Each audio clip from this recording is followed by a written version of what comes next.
were seeking, so every Indian on the island who was not a child was ordered to deliver to the Spanish a certain amount of the precious ore every 3 months. When the gold was delivered, the individual was presented with a token to wear around his or her neck as proof that the tribute had been paid. Anyone found without the appropriate number of tokens had his hands cut off. Since Hispaniola's gold supply was far less than what the Spaniards' fantasies suggested, Indians who wished to survive were driven to seek out their quotas of the ore at the expense of other endeavors, including food production.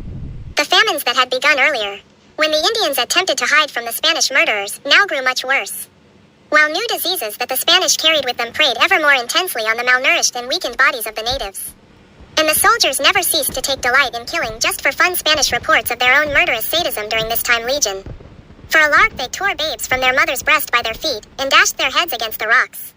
The bodies of other infarms they spitted together with their mothers and all who were before them on their swords. On one famous occasion in Cuba, a troop of 100 or more Spaniards stopped by the banks of a dry river and sharpened their swords on the whetstones in its bed. Eager compare sharpness of their blades, reported an eyewitness to the events. They drew their weapons and dupatis began to rip open the bellies, to cut and kill thought lamb men, women, children, and old folk, all of whom were seated, off guard and frightened, watching the mares and the Spaniards. And within 2 credas, not of all of them there remains alive. The Spaniards enter the large house nearby, for this was happening at its door, and in the same way, with curs and stabs, begin to kill as many as they found there. So that a stream of blood was running, as if a great number of cows had perished. To see the wounda which covered the bodies of the dead and dying was a spectacle of horror and dread. This particular slaughter began at the village of Zucayo, where the town folk earlier had provided for the conquistadors a feast of camava, fruit, and fish. From there it spread. No one knows just how many Indians the Spanish killed in this sadistic spee, but Las Casas put the number at well over 20,000 before the soldiers' thirst for horror had been slaked. Another report, this one by a group of concerned Dominican friars, knowing traded on the Spanish soldiers treated native infants, some Christians. A cheetah child mother's Indian woman who was carrying in her dog they had with them was hungry. They tore and flung it still living to the dog. 72 American Holocaust proceeded to devour it before the mother's eyes. When there among the prisoners some women who had monly given birth, if the newborn babes happened to cry, they seized them by the legs and hurled them against the rocks, or flung them into the jungle so that they would be certain to die there, or la cie again. In another incident he witnessed, the Spaniards found pleasure in inventing all kinds of odd cruelties. The more cruel the better, with which to spill human blood. They built a long gibber, low enough for the toes to touch the ground and prevent strangling, and hanged 13 natives, at a time in honor of Christ our Savior and the 12 apostles. When the Indians were drawn still alive and hanging, the Spaniards tested their strength and their blades against them, ripping chests open with one blow and exposing entrails, and there were those who did worse. Then, straw was wrapped around their torn bodies and they were burned alive.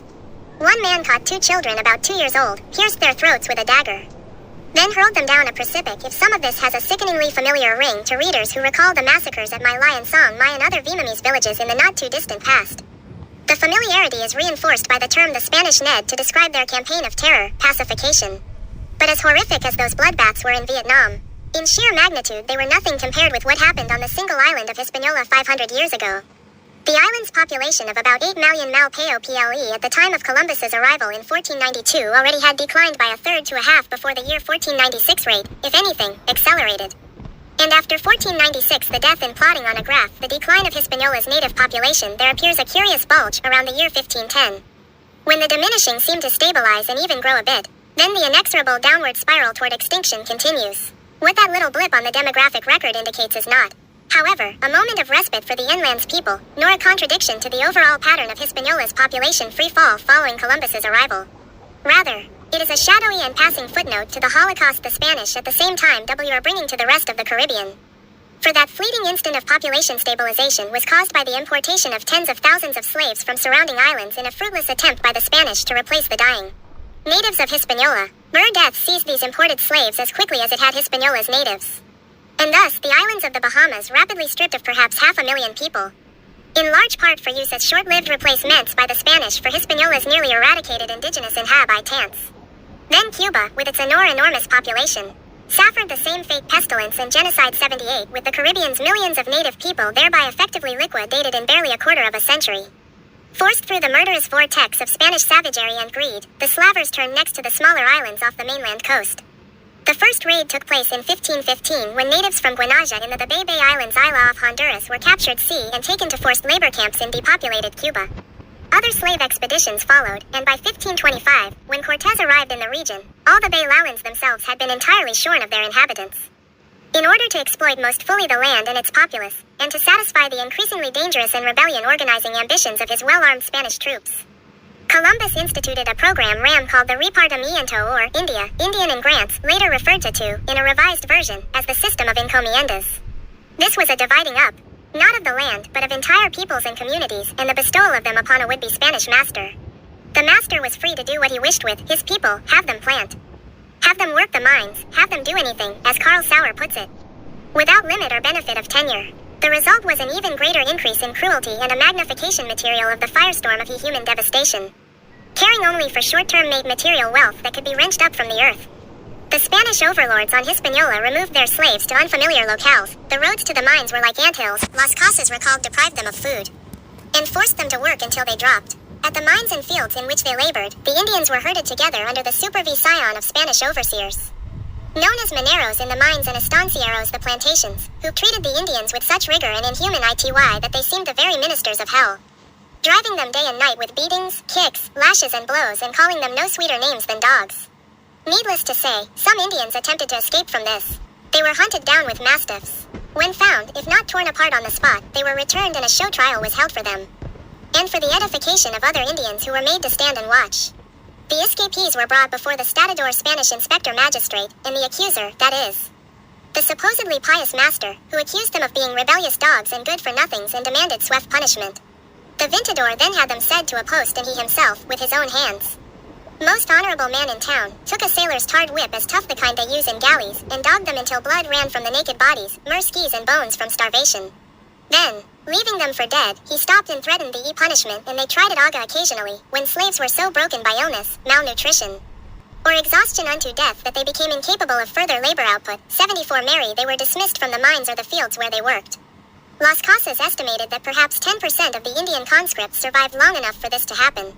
However, he continued, they were allowed home. They often found it deserted, and when they had no other recourse than to go into the woods to find food and to die. When they fell ill, which very frequently because they people unaccustomed to such work, the Spaniards did not believe them and pitilessly called them lazy dogs, and kicked and beat them, and when illness apparent they sent them home as useless, giving them some cassava 20 to 30 leaguer journey. They would old go then, falling in its stream and dying there in desperation. Others would hold on longer, but very few ever made it home. I sometimes came upon dead bodies and upon others who were gasping and moaning in their death agony, repeating, hungry, hungry. In the face of utter hopelessness, the Indians began simply surrendering their lives. Some committed suicide, many refused to have children, recognizing that their offspring, even if they successfully endured the Spanish cruelties, would only become slaves themselves. And others, wrote Las Casas, that without any offense on their part they were despoiled of their kingdoms, their lands and liberties, and of their lives, their wives and homes, as they saw themselves each day perishing the cruel and inhuman treatment of the Spaniards, crushed to the earth by the horses, cut in 10 pieces by swords, extant and corn by dogs, many buried alive and suffering all kinds of exquisite tortures, they decided to abandon themselves with no further struggles, placing themselves they might do with them as they liked. Their unhappy fate, the hands of other natives, in time, did find ways to become reunited with whatever remained of their families. But when most wives and husbands were brought back together when exhausted and depressed hath sides that they had no mind for maniacal communication, and in this way they crossed to procreate. As for maniacal communication, and in this way they crossed to procreate the newly born, they died early because their mothers, overworked had no milk to nurse them, and for this reason, while 7,000 babies died in 3 months. Some mothers even drowned from sheer desperation, while others caused then herbs that produced stillhome chidre. In Hushand's wives died at work, and children died from lack of milk, one not time or energy for procreation, and reed, so powerful and fertile, though time this land depopulated unders by 1496, we already have noted. The population of Hispaniola had fallen from 8 million to between 4 and 5 million. By 1508 it w pestilence and genocide 75 down to less than 100,000. By 1518 it numbered less than 20,000. And by 1535, say the leading scholars on this grim topic, for all practical purposes, the native population was extinct. In less than the normal lifetime of a single human being, entire culture of millions of people, thousands of years resident in their homeland, had been exterminated. The same fate befell the native people opals of the surrounding islands in the Caribbean as well. Of all the horrific genocides that have occurred in the 20th century against Armenians, Jews, Gypsies, Igbos, Bengalis, Timorese, Kampucheans, Ugandans, and more, none has come close to destroying this many or this great a proportion of wholly innocent people. And then the Spanish turned their attention to the mainland of Mexico and Central America. The slaughter had barely begun. The exquisite city of Tenochtitlan next. Unlike most of the Caribbean peoples the Spanish encountered, the inhabitants of Mexico had a good deal of experience with warfare. To be fair, to be sure, Aztec warriors were trained in high-net and highly individualistic fighting techniques. Since the aim of battle was not to kill masses of the enemy, but rather to capture and bring back a single worthy opponent to be sacrificed at the following year's ceremonies of fertility. Still, those fighting skills were formidable, and when combined with the Aztecs' enormous numerical advantage, they more than a match for Y invading army out of Europe. As the European interlopers' own accounts make clear, individual Indian warriors repeatedly showed themselves the equal, and more, of any among the Spanish militia.